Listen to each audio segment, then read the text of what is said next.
Hey, good day everyone. Check out this welder I have here. I'm going to go ahead and set it up from start to finish. And here's where the wire goes in. So you just flip up the side there.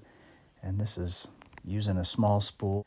Well, it'll take the larger spools too. And it actually has an adapter that fits the larger spools you can put in there, which is great to use either or. So we're just tightening the nut down, feeding the wire up through there, and then tensioning it down. And this tension knob makes it so the rollers will grab it. If you find your wire is spinning too much and not feeding out properly, it'd be one of the things to check is that wire tensioner. Now it's time to put the gun on.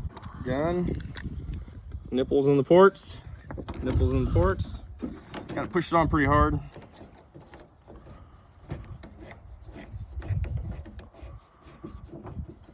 There we go. Now we're gonna do some MIG welding. And for our MIG gun, I don't have gas shielded, I have self-shielded. So I'm gonna go with the plug into the negative and then your ground clamp into the positive. So we're gonna go plug that's already naturally on there into the negative. Just twist lock. And then we'll go ground plug, ground clamp into the positive.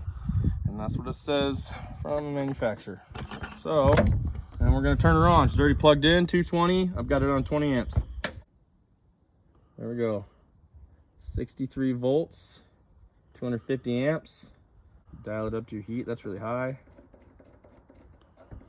See if it'll go all the way down to 50. Looks like your voltages are gonna stay where you're at to whatever mode you're in. We're gonna go with MIG mix. So that's 14 volts. Oh, look at that. Add it up to whatever we need. Okay, now we're gonna run the gun. There it goes. Oh, baby. There it is. Come out right out the end. That's a pretty fast spooler, actually. That's kind of nice. All right. Cut that guy off a little bit. All right, so we're all set up to see if this thing works. Weld my shelf together. Hopefully we'll get good enough ground on it. It's a pretty good ground clamp, so.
Overall, really happy with this welder. It did everything that we wanted it to. We were able to complete our project. Thanks for watching, everybody.